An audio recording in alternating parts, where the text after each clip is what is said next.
Hello and welcome back to True Crime Guys podcast. I'm your host, Michael, and Andy. Are you there, buddy? Oh, I'm here, Michael. Oh, you're there. You got that Cockney accent warmed up? I don't even think that's considered Cockney. Is it not? What is it at that point? It's cotton ball in the throat? Yeah. I don't know. That's pretty close. Right? That's pretty close. Yeah, today we are talking the Kray Twins. The Kray Twins, one of England's most notorious two of England's most notorious gangsters. They were so notorious, they did it twice. That's right. That's right. It was so bad, we're like, we can't even fit all this bad into one. We gotta fucking split them into two. Yeah, that's. I think that's what their mom did. She's like, Right. oh, this boy's gonna be crazy. We need to split it into two. Wait, no. Right. Because they just multiplied the craziness. But no, before we get into it, guys, I got to remind you can catch these episodes early and ad-free on Patreon, patreon.com/True Crime Guys, where for just $3 a month, you can get access to these very regular weekly episodes, but you get early access ad-free with bonus content. In this episode, I think we got like 20 minutes of jibber jabber. And we talked a lot about the Kray Twins, a lot more than I thought we were going to. Because I feel like we were gonna fill this episode with jibber jabber. Yeah, I hope we didn't talk too much about them. They're fucking impressive at the same time. Make the rookie podcast mistake of talking about your case right before you record. Oh no, I'm still interested in this. No, me too. But guys, also you can check out our other shows like Strange and Unexplained and Cryptic Soup with Thina and Kylie. New episodes of Cryptic Soup come out every single Wednesday. Make sure you give them a follow on Instagram as well at Cryptic Soup Pod. Now, for our other show, Strange and Unexplained, it is not on the regular free platforms, but it is still going to be free for you guys on Patreon. So at patreon.com/True Crime Guys, you can get access to the Strange and Unexplained podcast catalog, and we're adding new episodes throughout the days as we speak. So it's on Patreon, and it is free. Now, the early episodes, the bonus content, the vault episodes, all the other side shows, Strange and Unexplained, Just the Banter, all that stuff, or not Strange and Unexplained, I'm sorry, Strange Shorts, Just the Banter, all those are under the paid tiers. But Strange and Unexplained will be free on our Patreon for everybody moving forward. So just to clear that up. Also, you can give us a follow on social media at True Crime Guys at all of the things. The Gram, the Facebook, the X, all the stuff. MySpace? At the Gmail. True Crime Guys at Gmail if you want to send us an email. All right. I actually like email suggestions. They're a little easier for me to keep up with. They just feel more formal. I have to check the email so much because that's Yeah. where everything for the podcast goes through there, and inevitably I'm going to forget about shit. So that's the best place to send a case suggestion, if you're wondering. But today was not a case suggestion. It was just something that I've had on my list for a long time, and I thought, it's time to do the gosh darn Kray Twins, Andy. Right? Seriously. We We've need to talked about cover it the Kray before. Twins. Yeah, we've talked about them before privately, but we've never actually done the case. And yeah, it's fucking time. It is. Me and Andy like doing mafia stuff. We are mafia fans, whatnot. More so Organized America. crime. Yeah, the organized crime. Yeah, if you organized will. crime. Yeah, sure, whatever you want to call it. But here, I wasn't as familiar with organized crime in Great Britain, even though the Kray Twins did take a lot of their inspiration from American crime bosses. Absolutely. New York families, Philly families, and the like. Now, the Kray Twins, Ronnie and Reggie, and their lesser-known brother, Charlie. Don't forget about Charlie. Nobody forgets about Charlie. We're going to talk about Charlie a little bit. He was 7 years older, but my favorite Kray, honestly. Mostly everybody's. Yeah, it seemed that way. But the Kray brothers ran the streets of London's East End in the 1960s. And like I said, they took a lot of their inspiration from the American organized crime counterparts. Now, Ronnie and Reggie are arguably the most infamous criminals in London's gangster history. And the Kray twins weren't the type to keep a low profile, if you could imagine. They were known for everything from armed robberies to arson to, pinning a man to the floor by his neck with a knife. That kind of stuff, Andy. Yeah, nothing about them was subtle. No, not too subtle. No, not too subtle. And they weren't subtle about their public life either, because they were hanging out with politicians and celebrities. But of course, money attracts money. That's nothing new. Their name was not like hidden from the papers. Like, people knew who they were. They did. And the problem was, though, the two were not at all what they appeared. They had a lot of demons, and it ultimately led to their own downfall. So let's get into the very quick rise and more of a subtle fall. Demise, of two of London's most notorious gangsters, Andy. So roll that intro. Let's get into it. All right, well, I'll get on that. And then drove round to Evering Road. But I'd also got a gun. And I went and knocked on the door, and Ronnie Bender came to the door. I said, "Tony down there, Ronnie?" He said, "No, Chris." He said, he's gone. And I said, "All right, Ron, see you later." I went to walk away. He said, "Don't leave me." And I said, "Ronnie, what do you mean, don't leave you?" He said, "They've killed him." I said, "What? Killed who?" He said, "Killed Jack the Hat." I said, no. Not in a million years, not in front of a load of people like that. That's impossible. I said, "Where are they?" He said, "They've run away." I said, "And left you? And what's your instructions?" That they want me to take the body, carry it up to the railway bridge and chuck it over the bridge so that it can get mashed up by a train. I said, "You mean to tell me that you have got to carry a dead body, the blood's still coming out of it? You can't do it." He said, "Please, Chris, help me." And we walked downstairs, and I walked in the front room, and there's a body laying there. And Reggie wasn't, on the surface, a violent man. Always polite, always thoughtful, always a good character, treated people nicely. What he did in quiet was a totally different thing.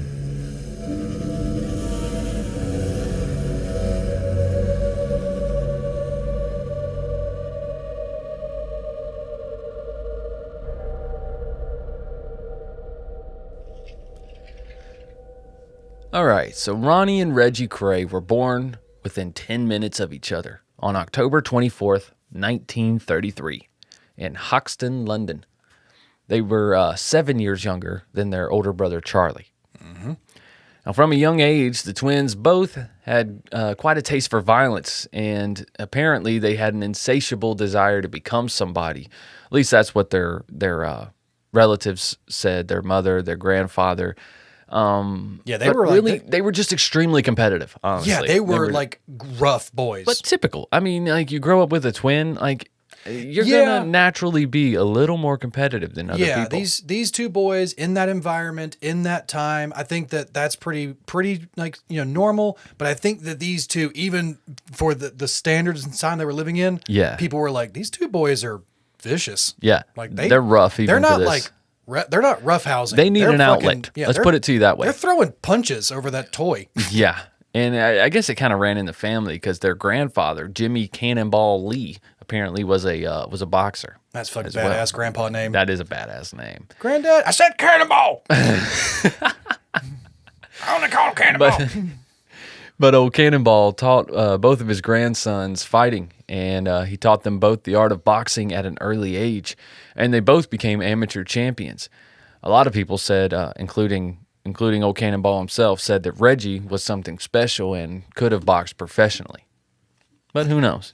Coulda, woulda, shoulda, right? I feel like these boys never would have done well in a professional ring with a lot of rules. I think they would have done wonders in the bare knuckle boxing rings. Well, Reggie was a little more cool-headed than Ronnie, and that's not saying much. No, but maybe cool-headed enough to be a fighter, which you don't need to be extremely cool-headed to be a fighter. So yeah. But the boys had differences in character that would end up kind of shaping their future lives as criminals. Reggie, like I said, he was calmer, he was disciplined, while Ronnie was more rabid and would do whatever it took to win. Yeah. Let's say that. He fought dirty. Yeah. Like Andy said, he'd be better at the bare knuckle boxing circuit type deal. Yeah, he's just going out fucking, you don't have a mouth guard? I'm going to bite you. Yeah. Why are you going to? And I'm sure they did plenty of that because there were plenty of stories about the Kray twins taking their fighting into the streets. And they got into trouble all the time. And this quickly led to being involved in gang activity because, when you're involved in violent circles, people start to fear you or whatever. You make enemies. You want allies. Yeah. Right? Or people start to notice you and they're like, hey, we can use that. Yeah, exactly. So when the Krays were 16, the cops charged them with grievous bodily harm after they attacked a rival gang outside of a dance hall. And then just 2 years later, at 18, both of them were drafted into the Army. This was in 1951. But immediately after being drafted, they assault a police officer and end up spending a month in prison.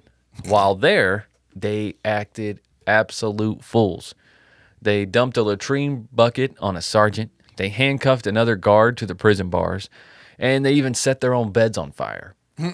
I mean, they were nuts. But, dude, I think they were doing all this shit to get discharged from the Army because that's exactly what happened. Because that's what they wanted. Immediately after, they were dishonorably discharged from the Army. Yeah, they did. They wanted to make sure that they did enough shit to not go to prison, but not go to war. Exactly. Like we know exactly. They knew exactly what they were doing at that point. Exactly. And they didn't really care because once they got out, they were busy taking their criminal activities to greater heights. And they were also making a name for themselves through armed robbery, hijacking, and they were even getting into the nightclub business, getting that Sopranos money. You know what I'm talking about? But they were starting out, they started out with their nightclub business by turning a small rundown club in Bethnal Green into a pretty respectable joint on the East End. And as up-and-coming gangsters, they expanded into protection rackets, arson, armed robbery, sales of black market cigarettes. They also expanded their nightclub empire by purchasing a string of clubs in the East End, as well as in central London. Now, in central London, that's Charlie's stuff. Mm-hmm. Charlie, anything that took place outside of the East End, as far as the Krays were related, the older brother Charlie kind of dealt with that. He was a little more diplomatic. Yeah, he had a little more, he could smooth things over by talking, not putting a knife through someone's neck. Yeah. That type of thing. Charlie was much more skilled with, like you said, diplomacy. He's like, let me go talk to him. Exactly. How about I go talk to him? Yeah. I'm just going to talk to him. I'm just going to talk to him. I do like black market cigarettes. I don't know how many black market cigarettes they had left to sell. Which one? I can't remember. One of the brothers was just chain smoking all the fucking time. Yeah. Getting high on their own supply for sure. It's like, all right, we got a case and a half to sell. We got a case to sell. We got a half a case to sell. Damn it, Ronnie! Now, although the Craze had a semi-legitimate approach to making money, violence was still a very important part about how they were operated. But while both were capable of extreme violence, Ronnie's angry flare-ups grew to be pretty uncontrollable. And pretty unpredictable. Absolutely. And in 1954, members of a Maltese gang tried to collect protection money from the twins in their newly acquired Regal billiard hall. So Ronnie attacked them with a fucking cutlass. Yeah, fucking sword. A sword. Coming out there with a goddamn sword. Absolutely. He's not fucking around. Meanwhile, to legitimize their appearance, Ronnie and Reggie maintained an elaborate facade by donating to charity and ultimately just giving back to their community, like most organized crime members do. You have to look good in the public eye. You can't have everybody on the other side. I'm not a criminal. I mean? I'm a philanthropist. What are you talking about? I'm in sanitation. But Ronnie's erratic behavior began to erode. And in 1956, he received 3 years in prison after slashing and stabbing a man with a bayonet. Yeah, this guy he's creative with his weapons. You got to give him that. He's very just. Who is giving this man the stylish swords? Right? Yeah. Where'd you get a fucking cutlass? Right? You got a cutlass. You got a fucking bayonet. Nobody carries like a fucking K-bar anymore. You don't got like a damn switchblade. Like what the fuck is this? You a goddamn pirate? See, you don't got a gun? Yeah. Well, obviously they do. But yes. Jesus Christ, Ronnie. Yeah. So Ronnie's in prison now. And while Ronnie's away, Reggie developed their business and criminal interest. And by 1957, he opened the Craze signature club, the Double R. And he established their gang called The Firm. I actually like that name, The Firm. I just feel like their logo... They sound like a law firm. That's brilliant. I do feel like their logo looked like the Team Rocket logo, or like the RR, like the... Oh, yeah, the Red Double Ribbon R. Army, like the RR back-to-back. Like RR, Double R. But meanwhile, while Reggie's doing stuff on the outside, Ronnie was in prison struggling with his mental health, and that's to put it lightly. In 1958, he transferred to an asylum in Surrey, where doctors had diagnosed him with paranoid schizophrenia. And eventually, Ronnie was declared sane and transferred back to prison. Which was a terrible decision. And he was not sane.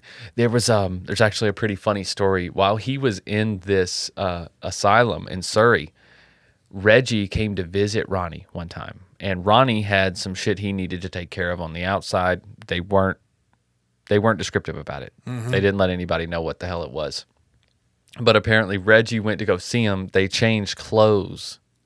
Reggie stays in the asylum. Ronnie goes out to handle business. Fuck. And then just checks back in. You guys just left them alone in a room? Oh, right?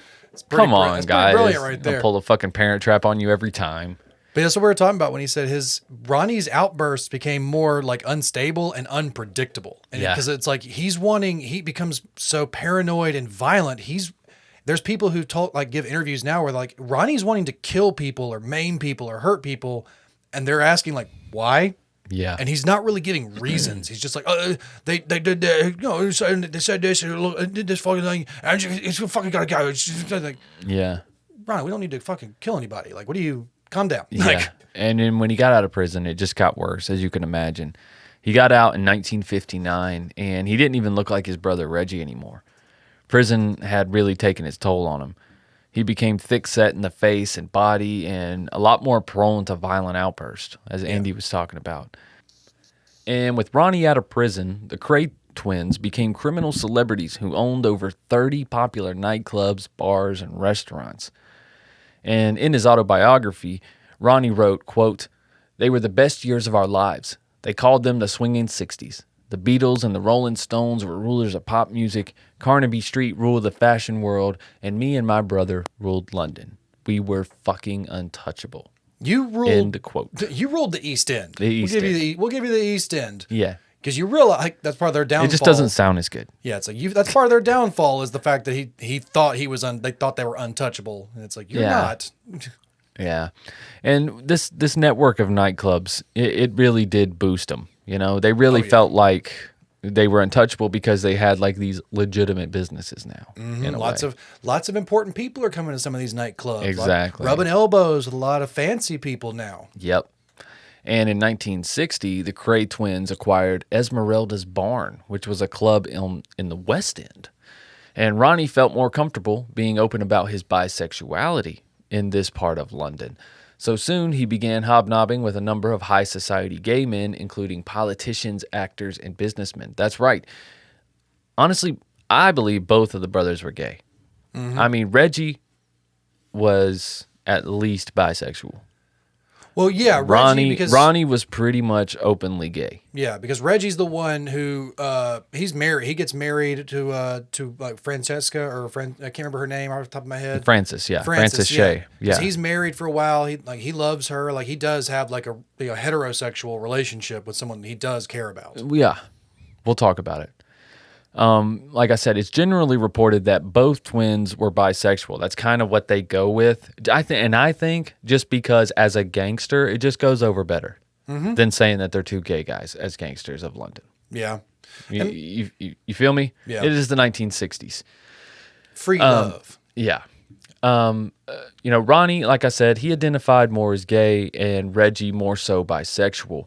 And like Andy alluded to, in 1960, Reggie actually started a relationship with Frances Shay, the teenage sister of a member of their firm, Frank Shay. So the reason he did this, though, a lot of people don't know this, was that Reggie actually hit on Frank. He had a crush on Frank Shay. Yep. Okay. But Frank just turned him down. Well, Frank is straight. I mean, as simple as that. He's not that like, way. Yeah, I'm not gay. I'm sorry, Ronnie, or I'm sorry, Reggie, whatever. And so Reggie was like, well, fuck it, I'll get the next best thing then. Your sister kind of looks like you. I get your sister, and they do. They look identical. Yeah. I mean, she's the female version of him. No joke. But it didn't go as well as you would think. Honestly, I read some articles said the marriage wasn't even consummated, Andy. Yeah, it's like it's a lot of rumors. And at it this sent point, her into a deep depression. Yeah, there's people who do talk about her having some definite mental health struggles. Exactly. Ronnie's love life, it wasn't going well either. The Kray twins' friends included influential conservative Lord Boothby, of the time. Scotland Yard became aware of a relationship between Ronnie and Boothby. And by the summer of 1964, authorities had planned this operation where they were going to catch these two, because homosexuality was against the rules, against the law in the 1960s, okay? But when the news of the scandalous relationship came out between Ronnie and Boothby, it came out in the local paper, which was the Sunday Mirror. Boothby saw it and immediately threatened to sue the newspaper. But check this out. The newspaper did not mention Boothby. So what Boothby did, well, the article said that Ronnie Kray was in a relationship with one of his peers, was in a homosexual relationship with one of his peers. That's all it said. Okay, so what Boothby did was he called into the newspaper and said, "I'm suing you because now everyone thinks this is me. How dare you?" Because you fucking bastards. And the newspaper was like, fuck, he got us. Everyone thinks it's me because you said his friend and I'm his friend. Exactly. Like, fuck. They're like, fuck, you got us. God so damn Boothby, you do have lawyers. Fuck. Boothby got 40,000 pounds out of the deal in an out-of-court settlement.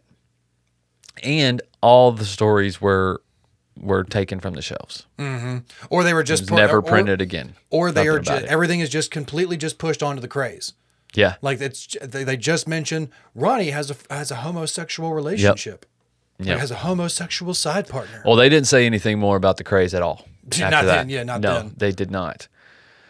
But for years, Ronnie wanted to turn the Kray Twins empire into, something of the New York Mafia's killing factory, Murder Incorporated. Yeah, or whatever. Murder Inc. Yeah. And in the 1960s, man, he finally got his wish. He finally did. The American Mafia advised Ronnie on how to adopt its principles for London gangs. And an important transatlantic criminal alliance was finally born. He had to put in an application. Yeah. He had to submit an app to the Mafia. But as you can imagine, though, other British gangs, they didn't like this shit, man. There was another family, the Richardson gang, also very prominent in London. They didn't like this. They did not like this. The Richardson gang does not sound as threatening. They do not. You don't want to fuck with the Kray Twins. You don't want to fuck with the crazy Craze. The crazy Craze. Fuck you up, man. Those crazy Craze, man.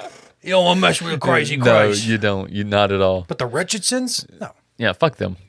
But the Kray Twins wanted to expand their gambling interest with the Mafia's help. But Ronnie felt the Richardson gang was beginning to kind of encroach on their turf. To make matters worse, George Cornell, a Richardson henchman, reportedly called Ronnie a slur at the Astor Club in December of 1965. And not just once. No. Apparently, Mr. George Cornell called Ronnie this slur multiple times. Yeah. And Ronnie had enough of that shit. Pretty sure there were some couple of witnesses to that, too. It was a pretty public scene. Yeah, there were. But either way, it basically started a war. I'm surprised it didn't start a war that moment. I know. The fact that Ronnie held his cool and did not kill that man on the spot almost was almost pretty astounding. Yeah, even in public. Things escalated on March 7th of 1966 when someone killed firm member Dickie Hart in a shootout, and Cornell was believed to be responsible. So this is all he needed. Now he has a legit reason. It's like, if he kills him over the slur, it's like, oh, you can't take a little name calling. You can't take this. Oh, Ronnie's got thin skin. Yeah. Thin skin Ronnie over here, right? I don't know why we're talking like New York gangsters. They brought the New York Mafia into this. They did. You wanted that inspiration. That's what you get. But I guess now he had a legitimate reason. And the Craze found out that Cornell was drinking at the Blind Beggar, which was a pub on the Craze turf on the East End. Ronnie came in the pub, walked up right behind Cornell as he sat on the stool next to one of his friends. He literally right in front of everyone. They said it was literally, it's like a scene out of a movie because it's so like just quick and raw. Like he walks in, apparently fires 2 shots into the ceiling, so everybody like silences who's in there. He walks up to him and just says, "Look who's here." Bam. Shoots him in the forehead. And what's crazy is immediately after the cops arrested Ronnie, but there's nothing they could do about it because of the intimidation from the firm. Nobody talked. Nobody in the whole place. Nobody snitched. Even the barmaid, quote unquote, failed to identify Ronnie. She said she was in the back, getting some more drinks or something, Yeah, I was down the cellar. Had to change the tap. Had to go change the keg down the cellar. So Ronnie walked free. And then by 1967, Reggie's 2-year-old marriage had taken a turn. This is what I alluded to earlier. Frances Shea claimed that Reggie came home drunk every night and verbally abused her, and that she was trying to get the marriage annulled because it was never consummated. Like I said, simple as that, man. Yeah, she confided in a few friends, and like she was able to kind of, like I said, like reach out for help from some of her friends. But yeah, it's really sad, and her death is very sketch. But on June 7th, she allegedly died by suicide via drug overdose, and she was only 23 years old. I don't know. When you watch the documentaries, a lot of people talk about how the Kray's mother, Violet, was extremely jealous of Frances. She hated her. Mm-hmm. For once, someone finally was going to take her boys away. Or at least one of them, yeah. Yeah, at least one of them. And she hated her. And so did Ronnie. Ronnie hated her too. But a lot of people close to the Craze was like, Ronnie would have never hurt her because he knows he would never be able to deal with Reggie. Yeah, Reggie. He wouldn't be able to deal with Reggie never forgiving him for the rest of their lives. Yeah, he couldn't do that to his brother. He wouldn't actually. They said like Ronnie tolerated her. Yeah, it was like Reggie. People said that Reggie loved her. Like it was like Reggie was invested in her, and Ronnie was like, well, I'm not going to take that away from him. It like keeps him somewhat calm. Yeah, exactly. But Reggie losing her may help explain why just a few months after her death, he viciously murdered firm member Jack the Hat McVitie after McVitie failed to kill Leslie Payne, who was a former associate of the Kray twins. So McVitie showed up at a party in northeast London that October. Reggie actually tried to initially shoot him point blank, just like Ronnie did, but the gun jammed. So there was a struggle, and Ronnie reportedly held McVitie down as Reggie killed him in a extremely brutal fashion, stabbing him in the face, the stomach, and the chest, before ultimately impaling him through the neck to the floor with a carving knife. Mm-hmm. And there are multiple witnesses of this. There are multiple members of the firm who are still alive, and they tell this story. And it all pretty much lines up, Andy. Mm-hmm. They all seem like they're telling the truth. And what's crazy is no one ever found McVitie's body. There's a couple of bodies that nobody ever found, because they talk a lot about how back in the 60s the cops kind of had this like no body, no crime mentality. Yeah. And some of these guys they had people and connections to make people disappear, to make bodies disappear, to get rid of evidence. God, they talked about. They briefly talked about one person in that documentary about how some of the families knew this one guy named like the Smelter. Yeah, remember that thing? I was like, "What the fuck? That sounds like it's out of like the goddamn blacklist or something." It really does, dude. Like some organized I got a guy. crime. He smelts people. Like they literally are like, "Yeah, this guy, our big smelting system. He heat up everything. He take the bodies, cut them up, put them in the freezer, and then put them in the smelter and just smelt them down. Call him the Smelter." Oh, real creative on the nickname, but okay. Yeah, right. Well, it's effective nonetheless. Yeah. But the two murders that the brothers committed, they were the turning point in the whole ongoing investigation into Ronnie and Reggie, and they were under more pressure than ever. Members of the firm finally had to give up information. They had to snitch because the murder, especially the Jack the Hat McVitie murder, was being pinned on all of them. Mm-hmm. Because they were just telling them. Because Scotland Yard knew that they were all there. Yeah. They're like, you were all there. So we're going to pin it on all of you, or you're going to rat. Yeah. And get less time, And some of the guys came out later on, like way later on. Some of those guys even came out and they were like, yeah, we told information because it was either that or we might have to take. Check this out though. But there's one documentary. I don't think it was the real crime documentary. It was another one that's on YouTube. It's also 40-something minutes, and it ended, and it made the ending out completely different. It made it out to where one of the Craze turned on all of their team, all of their crew, and basically sold them out and was like, well, yeah, he was here, he was there, he left, he was there the whole time, and all that, and literally sold them all out. Mm-hmm. I believe that too, because they were saying that the Craze were kind of just being like, all right, you're going to say you did this, you're going to say you did this, and you're going to take the fall for this guy, and you're going to take the fall for me. And they were like, one guy they interviewed was just like, I'm going to do what now? I'm not doing that. Yeah. I'm not fucking considering that. No. Yeah, it was. It got real dicey at the end. It was like the Craze, like this one woman who was an acquaintance of theirs. I think she was kind of like an on and off girlfriend or whatever. She summed it up nicely. She said these were two boys who were spoiled rotten growing up, never told no. They grew up, became adults, and could not take being told no. Mm-hmm. They literally wanted it all. They did, and they thought they deserved it. And you also have to deal with the fact that, like, clearly one of them has mental instabilities of schizophrenia and paranoia, or paranoid schizophrenia. Yes. And he has extremely violent tendencies. Mm-hmm. And like some of the guys talk about it later on. They talk about, it's like, yeah, some of the times the boys weren't just like sending a message. They enjoyed what they were doing. They enjoyed hurting people. They thought they were untouchable. Like the last murder that they got them for, like, it was so just like blatantly obvious and careless and so violent that even their crew was just like, the firm was like, yeah, you guys are getting out of control now. Yeah, this is too much. You're brutally butchering a guy on the floor of this bar. Yeah. Like, yeah, you guys are now like a hindrance. You guys are. They are. And there was talk that the firm was thinking about offing the Kray brothers anyways. Yeah, that's what I'm saying. They're like, you guys are becoming a liability. Yeah, maybe going to prison, extending their lives. But they did go on May 8th, 1968, when the police arrested both Krays at their mother's flat. And a year later, the twins received 30 years to life behind bars for the murders of Cornell and McVitie. Even in prison, though, they never strayed from their scheming ways. They were operating a bodyguards for celebrities business from behind bars, with apparently Frank Sinatra being one of their clients. I believe it. Yeah.